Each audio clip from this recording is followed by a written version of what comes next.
jeune. Où est la jeunesse? Il y a parti Alliance pour les changements. Mais ça va être. Assez vivant! Viva! Assez vivant! Viva! Assez vivant! Viva! Viva! Viva! 2023, Jean-Marc Kaboul, président de la République, Lanko! Lanko! Même moral! Même moral! Même moral! Même moral! Même moral! Même moral! Même moral! Pour la présidente Abisso, a sali plus de 11 mois la présidence centrale de Makala, a otage politique injustement. Alors, dans le nique, M. Chilombo, a bimis la Abisso, président Abisso, Jean-Marc Kabunda Kaboun. Même moral! Même moral! Même moral! Même moral! Même moral! Même moral! Même moral! Même moral! Action non violente. Mais ceux qui vont bimis le président Abisso, chaque semaine. Si président Abisso a compris ma Jean-Marc Kabunda, viva! Viva! Jean-Marc Kabunda, viva! Viva! Jean-Marc Kabunda, viva! Viva! Viva! Viva! 2023, Jean-Marc Kaboul, président de la République, Lanko! Effectivement, nous sommes devant la Cour de cassation pour réclamer, exiger la libération immédiate de notre président national, qui a la personne de l'honorable Jean-Marc Kabunda Akabunda, qui jusque-là a fait de plus de 11 mois incarcéré injustement au niveau de la prison centrale de Makala. Nous sommes en train de décrier une injustice, parce qu'elle ne dit pas que la justice est la vie de nation, mais nous sommes en train d'assister à une chanson, à un slogan creux de l'état de droit. Il n'existe pas l'état de droit dans ce pays. La justice est la vie de nation. Mais président Abisso Jean-Marc Kabunda Kaboun, jusque-là, Azali, injustement incarcéré dans la prison Makala. Mais pour un honorable député, il y a déjà un arrêt qui a été rendu à la même cour. Vous allez signer à la résidence surveillée. Mais jusque-là, vous allez vivre dans Ozali, étape Moko, Ozali à aventure, Ozali à gérer à cache-cache. D'abord, premièrement, il y a injustement notre président national, les revivants Jean-Marc Kabunda Kaboun. Peut-être complètement Kassi. Le régime Bazali Kobanga Alliance pour le changement. Dans l'élection pour l'ami. Babi ko écarté la course. Mais biso ko biboye. Boye écarté été to commémorer na 2023 na élection tant que voter inde na oya. Jean-Marc Kabunda viva. Viva. Congo ezali ya biso no surtout. Mutoko za Congo na otage na mboka oyo azate. Biso toye. Nazela Jean-Marc Kabunda ko libérer peuple congolais. Oyo azali koyeba ko assister na régime oyo azali koyeba ko bangisa batu. Kokanga batu, koma batu. Mais biso tolobi non la justice. Kobimisa Jean-Marc Kabunda pour Azali, population, peuple congolais, azana posta na ye. Jean-Marc Kabunda viva! Viva! So! So! Yes! So! Yes!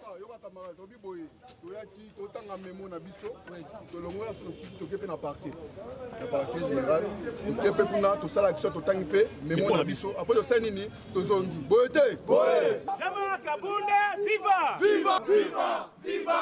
Viva! 2023, Jean-Marc Kaboul, président de la République, Lanko!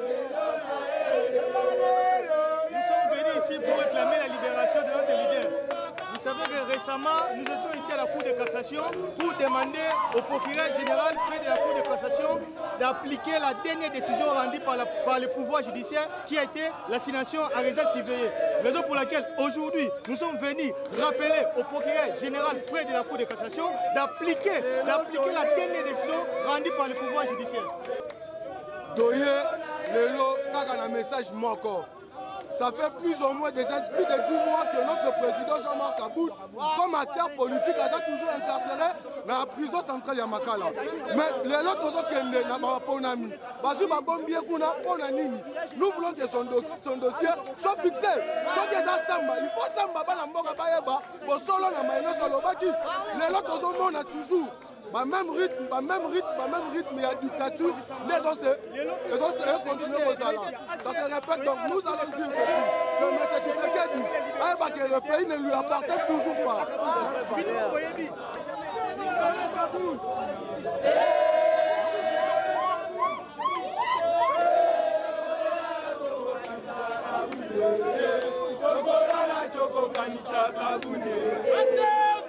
Viva! Viva! Viva! Viva! Viva! Viva! Viva! 2023, Jean-Marc Kaboul, président de la République, Lanko!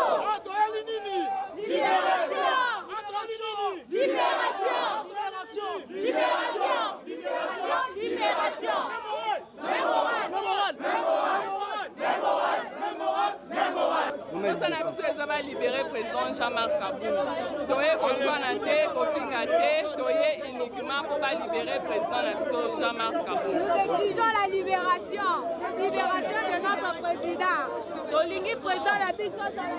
Le président honoré, est-ce qu'il y a un mot? Oui, nous avons un mot. Nous sommes ici pour demander à la Cour de cassation de pouvoir libérer notre président. Parce qu'aujourd'hui, le président Jean-Marc Kabound est pris en otage par la justice de notre pays. Nous sommes venus déplorer, dénoncer cet acharnement à la personne de notre président Jean-Marc Kabound.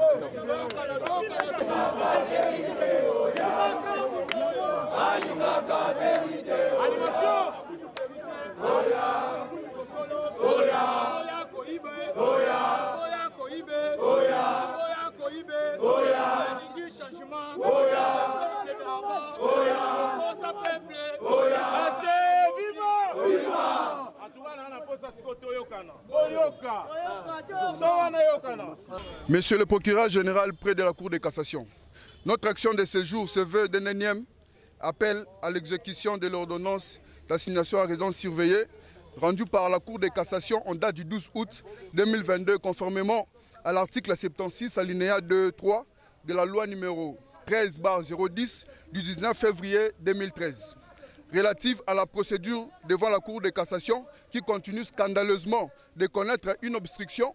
Pourtant, selon la procédure, il vous revient le devoir d'exécuter cette décision de justice.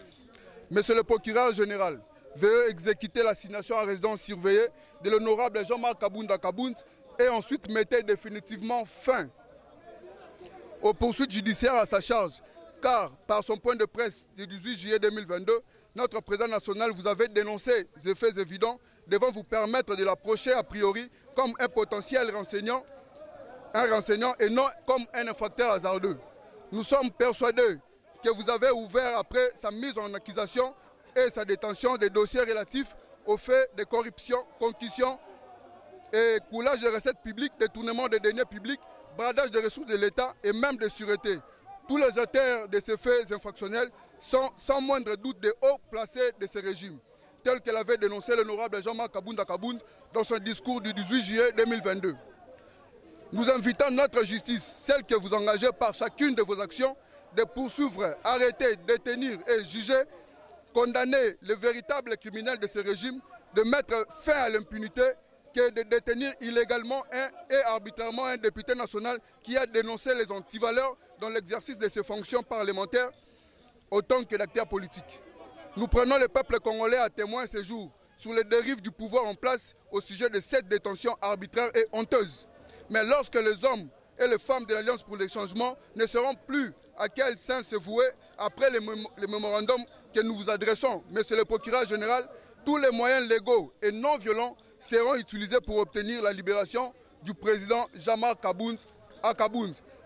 Et on s'est compris, la rue qui sera notre dernier recours.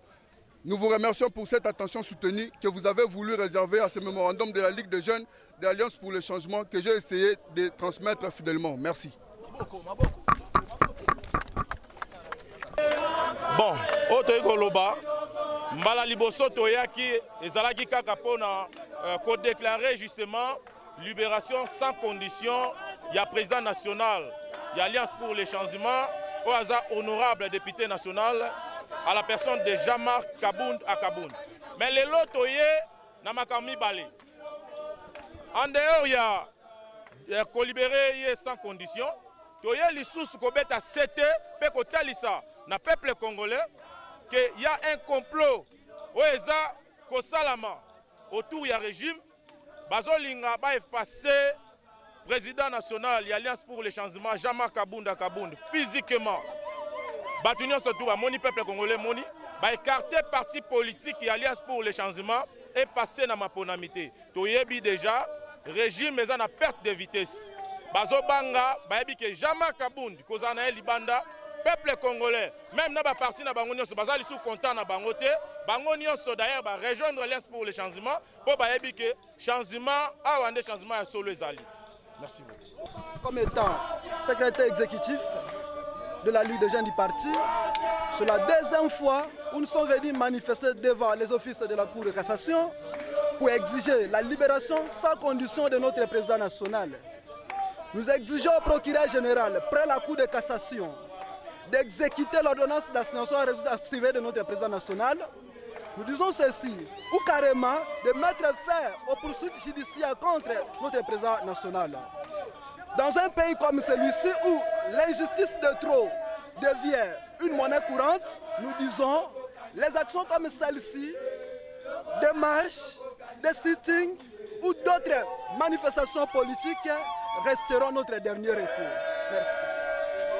Moi aussi je parle parce que mes chefs ont déjà parlé comme celui-ci vient de parler. Nous, la Ligue des jeunes, des lâches, en sigle, l'Alliance pour le changement des présidents, Jean-Marc Kabunda, l'honorable député, nous sommes venus, nous la Ligue des jeunes, devant la Cour de cassation pour exiger la libération immédiate, sans condition, de notre président du parti. Parce que jusqu'alors, il fait déjà presque une année, depuis qu'on l'avait arrêté injustement, depuis qu'on l'avait détenu illégalement, il n'a jamais été jugé, il n'a jamais été parlé quoi que ce soit. Nous ne voyons pas clair, c'est pourquoi nous sommes venus exiger sa libération immédiate. Et puis pour finir, je vous assure que nous serons là aux élections 2023. Amen. Oui, il faut exiger libération et à présent à l'immédiat. Parce que tout le monde trop c'est trop. Trop c'est trop. Tout le monde, Ligue des jeunes, l'Alliance pour le changement, tout le monde aussi la sitting nabiso, de tout le toujours. Nous avons tout le monde, même moral toujours. La Ligue des jeunes, il y a Alliance pour le changement. Tout le monde manifesté devant la Cour de cassation pour tout le monde, M. Chilomboke. Trop c'est trop. Il a arrêté injustement honorable Jean-Marc Kabunda, ça fait maintenant 11 mois. Le col a à commettre une infraction, alors il faut pas juger, pas condamner. Mais il y a aucun mois, garder le président Jean-Marc Kabunda dans la prison sans jugement. Et là, il y a une manifestation boyée et on va continuer jusqu'à ce que notre président sera libéré. Qui n'arrête que les opposants.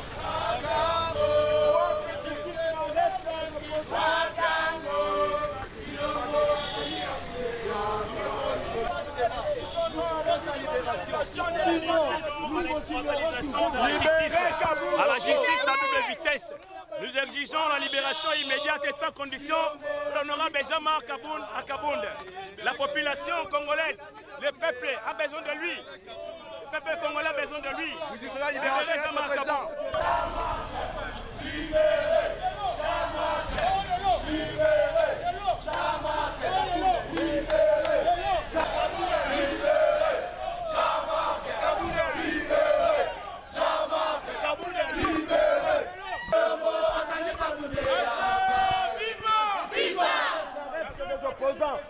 Libérez Kabunda. Viva! Viva! Viva! Viva! Assez, viva! Viva! Viva! Viva! 2023, Jean-Marc Kabunda, président de la République, Nako! Sauve-moi! Sauve-moi! Sauve-moi! Sauve-moi! Toye awa ko déposer mémo na biso boyete. Boyebi ka président na biso Jean-Marc Kabunda sali plus de 11 mois na prison centrale de Makala, aza otage politique, otage privé à M. Chilombo boyete. Alors lelo na mboka na biso opposant ko koloba susu te. To boyi babiloko oyo. Toye mobulu te. To ko déposer mémo na biso na kimia. To mon président procureur général pour la Cour de cassation. Boyete. Alors Kabiso babi misebiso président na biso. Poti le loba juger na nous. Alors tout le monde a pété dans la wanate. Ceux qui va libérer te biso nyoso. Donc bandara ko ça toujours ba marche oyo 10 jusqu'à ce que ba bimisa président biso boyete. Abi boye 1 minute de silence. Butokana 1 minute de silence. On a combattant na biso chérubin. Ba buta ko tika biso un combattant. Malgré la divergence politique, Nakobaksa Mukeboe, Nasengina Bandeko, malgré une minute de silence, Tozo Salayango. Tozo lancé appel. Doko Bandako répéter chaque jour, chaque heure. Doko Loba Boye. Régime, ya Mese Chilombo. Tozo Koyeba, complot Moko Ezali Ko Salama. Nazo Beta CT. Président Nabiso Bakanga qui est illégalement. Batie na prison à Makala. Touti ko passé na Cour de cassation. Le président, en tant que député national, procureur cour de cassation et signaki à résidence surveillée. Jusque-là, tout le monde va exécuter en côté. Tolobi Boye, président national Nabiso Jean-Marc Kabound à Kabound, azala toujours en bonne santé. Par rapport, il y a un complot de Bazali Kosala, na cellule na ye o azali na makala wana. Toyo kate, ozala ki ne tox moko, oyo bayi ko tia freyon, oyo bayi ko tika biloko moko, président Nabiso a se retrouvé mobimba et puis tozala posa to mona libanda. Leo to ko déclarer biloko mibale. Ndeto sengi lisusu une minute de silence na combattant malgré tozali parti politique mon côté, Chéribé Okende, oyo atika kibiso mokolo ya lobi eleki, tout le monde m'a ramené se passer. Le col a zaïko ça la lit moko na biso alliance pour le changement. Nde to ko vendre na mukie calme avant de procéder na dépôt ya mémo na biso. Merci beaucoup.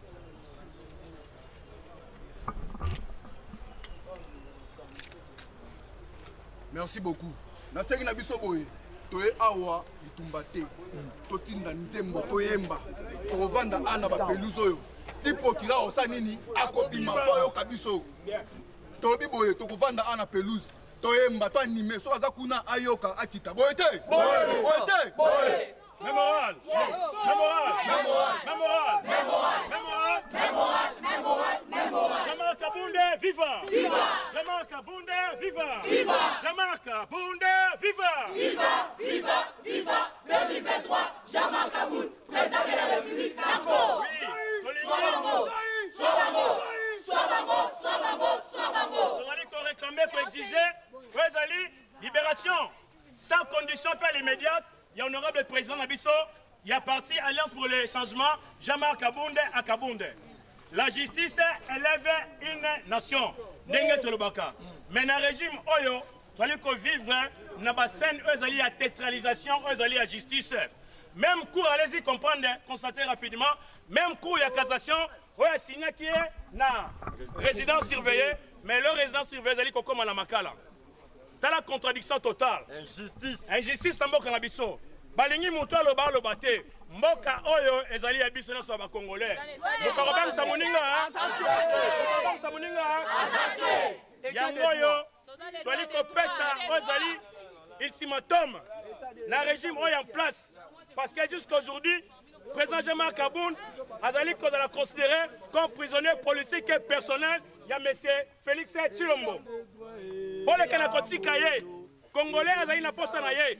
Obi déjà ko écarté. Mais biso tolobi boye. Élection ou pas d'élection. Boye écarté biso na course à parti politique biso toli ko exister. Na 2023 awa toli ko comment na décembre mandat fil ya Tshilombo Félix Abouo. Inde tokei na oyazali oya to komisi président na biso to tiena bokonzi na ndenge population congolaise peuple congolais a voté inde état de droit nde yangoyo état de droit yangoyo état de droit yangoyo et komisa aussi yangoyo komisi Chéribé et komisi Chéribé yangoyo état de droit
Président national, Jean-Marc Kaboundé, il est incarcéré injustement par le régime en place de Félix Tshilombo.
la libération de notre président.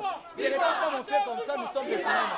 On n'est pas même de l'État. Nous voulons juste que la libération de notre président, qui a fait déjà presque une année, illégalement arrêté, injustement détenu. Jusqu'alors, on ne le juge pas. Nous ne voyons pas clair. C'est pourquoi nous le déclarons. Nous sommes dans mon mataté. Nous sommes pour ça procurer rien moral qui t'a awa.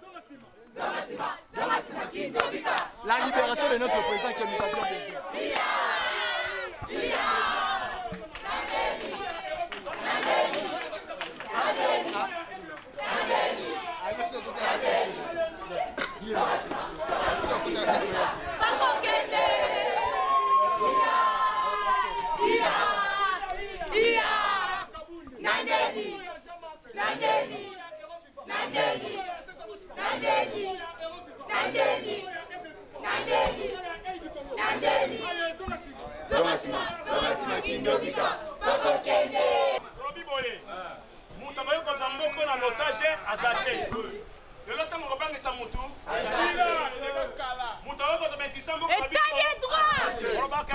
Les hommes passent, les institutions restent. Même à ta procureur à Zalia.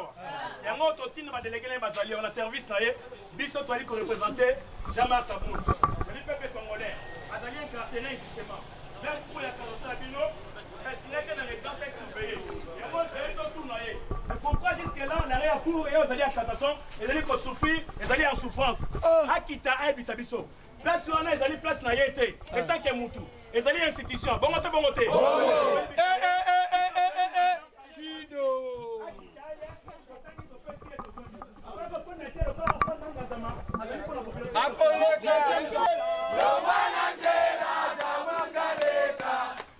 Je pense bien que les jours où on va libérer notre président du parti Alliance pour le changement, nous ne le ferons jamais. Nous ne le ferons jamais. Si nous le faisons, nous sommes la Ligue des jeunes. Nous déclarons que la libération de notre président, parce qu'il n'est pas jugé jusqu'alors. Ça fait déjà des temps, ça fait des moments. C'est quoi au juste? Nous ne voyons pas clair. C'est déjà presque une année. On en a marre vraiment. C'est pourquoi nous déclarons devant ici de nous libérer notre président, cher député honorable. Ils sont tous convoqués Kabunde. Oh yeah. Ils sont tous convoqués Kabunde. Oh yeah. Oh Etienne Akenda. Etienne Akenda. Etienne Akenda. Etienne Akenda. Atikele biso accordé. Atikele biso accordé. Atikele biso accordé. Atikele biso accordé. Oh Kabunde de Mokozi. Kabunde de Mokozi. Kabunde de Mokozi.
Toko garder une minute de silence. Oye azali combattant, il y a lutte pour la liberté. Oye azali à droit, il y a battu à peuple congolais. Oh toi li kosala Jean-Marc Kabound ali kosala. Alors baki yango bien avant. Na point de presse na ye. Na sortie officielle ya partenaire biso Alliance pour le changement. Babanda ko kanga oye azali batu. Oye bako expliquer ba droit na bango. Bako restreindre azali liberté. Vous allez garantir la constitution du peuple congolais. Oh Jean-Marc Kalobaki, vous allez pour la émoroté. Vous allez pour la pour la ngaï. Parce que tu lingi kotique la mboka oyo la génération future, vous allez mboka moko plus beau qu'avant. Oh liberté d'expression. ezali respecté. Il y a opinion. Ezali bazali kokanga mutute pour critiquer. Jama Kabunde, viva! Viva! Mais là, tu as comme on est yango. Yangwana na kombo Jama Kabunde. Place azali na prison. Na mawa nde ayoka kisango. Ya liwa. Ya ndeko na biso. Azali premièrement congolais face à l'opposant. Le là est comme lié azali député. Azali qui ministre honoraire. Beko comme la yo nangai. Na mboka yo muto abangisa muninga za susté. Tango ya Kabila Mobutu les gens et les cas. Congolais. Azali constitution na biso. Azali kopesa.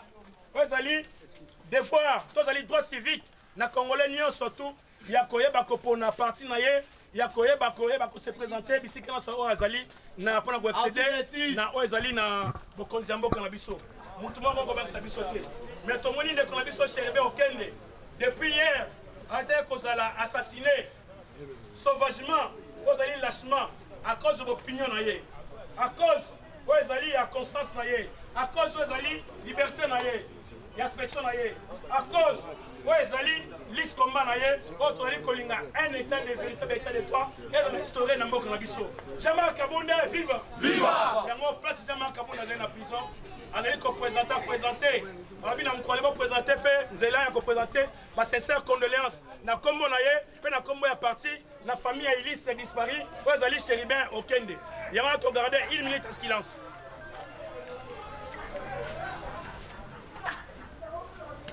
Voilà, merci. Topesi Maloba, na président. Jeunesse parfait, Zola, Maloba. Merci beaucoup. Même moral. Même moral. Même moral. Même moral. Même moral. Même moral. Même moral. Même moral. Bon, Tolobi Boye. Boye que le 23 juin, Toyaki Kotika Memo na biso.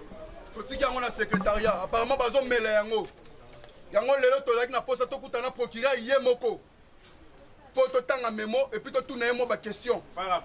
Pour nini azo rendre droité parce que le cours de cassation est assigné qui présent dans la raison surveillée depuis Kalameti lelo yé pour nini azo garder toujours Kabund. Oui oui. Même ba bisi biso boye azalité yango tolobi représentant na ye moko s'il vous plaît tokana représentant na ye légal azali azo kita awa. Pour biso to tanga memo to remettre na maboko soki ba meliango lisusu pour ce matin toya et za sikoyo compte à la carte grandes envergures auto compte à sikoyo tina carte avec force parce que trop c'est trop boité boité même moral même moral même moral même moral même moral même moral même moral bachala animation. Notamment d'informer les autorités. Les manifestations sont autorisées et nous avons informé les autorités. Notamment le procureur général, après la Cour de cassation, il était informé. Il a la copie, nous avons l'accusé de réception. Nous avons informé le premier président de la Cour de cassation. Il était informé. Le gouverneur était informé. Nous avons informé le vice-premier ministre, ministre des Affaires, ministre de l'Intérieur et Affaires coutumières. Il était informé. Nous avons aussi informé le gouvernement de la Gauche. Les commissariats de la police étaient informés, donc nous avons respecté la procédure normale. Nous disons ceci, dans un pays où l'injustice de trop devient une monnaie courante, la rue, les actions comme celle-ci restent notre dernier recours. Nous allons continuer, on doit manifester jusqu'à tel point qu'on obtenir libération à présent à Bissau. Kabundi ou rien, j'ai dit. Merci.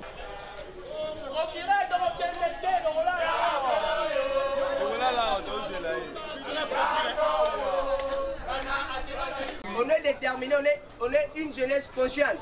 Nous avons appuyé Tshisekedi Wamulumba. Nous avons pris à sa vision à l'époque et nous avons accompagné Tshisekedi jusqu'au sommet. Nous avons vu que non, ce n'est pas un monsieur à faire confiance. Il est vraiment pas possible. Un incompétent, un jouisseur. Et nous avons dit non. Et nous sommes revenus à l'opposition pour lui combattre. Et non, bon, demain sera meilleur.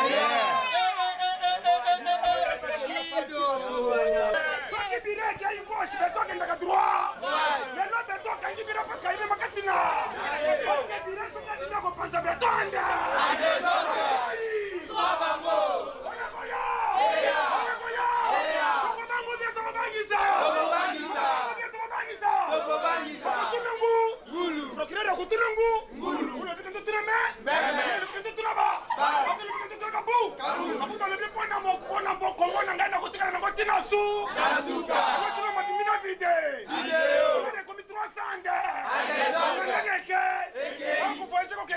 Chine. Akei Dubai. Akei les États-Unis. Les lois Sukiwa. Wapi. C'est là une vie. La vidéo. Bakonaja.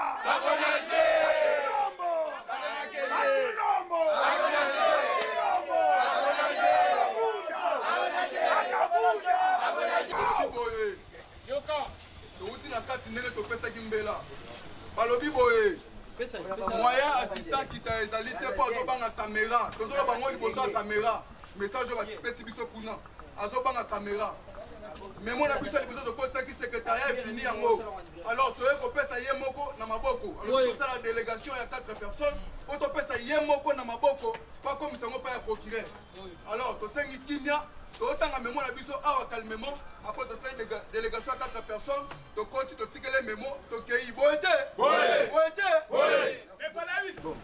Monsieur le procureur général près de la Cour de cassation, notre action de ce jour se veut d'un énième appel à l'exécution de l'ordonnance d'assignation à résidence surveillée rendue par la Cour de cassation en date du 12 août 2022, conformément à l'article 76, alinéa 2 et 3 de la loi numéro 13/010 du 19 février 2013 relative à la procédure devant la Cour de cassation, qui continue scandaleusement de connaître une obstruction.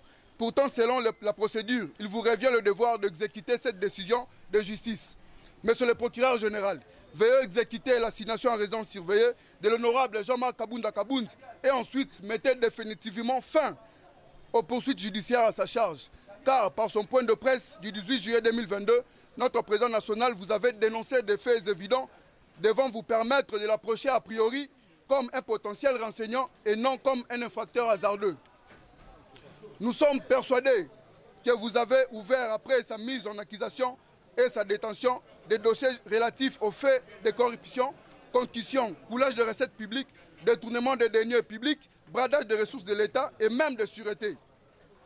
Tous les auteurs de ces faits infractionnels sont sans moindre doute les hauts placés de ce régime, tel que l'avait dénoncé l'honorable Jean-Marc Kabounda Kabound dans son discours du 18 juillet 2022.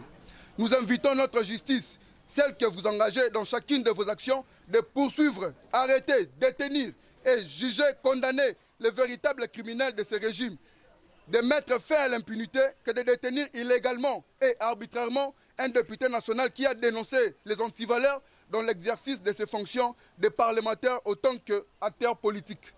Nous prenons le peuple congolais à témoin ce jour sur les dérives du pouvoir en place au sujet de cette détention arbitraire et honteuse. Mais lorsque les hommes et les femmes de l'Alliance pour le changement ne seront à plus qu'un sein se vouer après notre mémorandum que nous vous adressons, Monsieur le procureur général, tous les moyens légaux et non violents seront utilisés pour obtenir la libération du président Jean-Marc Kabound à Kabound. Assez compris, la rue qui sera notre dernier recours. Nous vous remercions pour cette attention soutenue que vous avez voulu réserver à ce mémorandum de la Ligue des jeunes de l'Alliance pour le changement que j'ai essayé de transmettre fidèlement. Merci. Merci.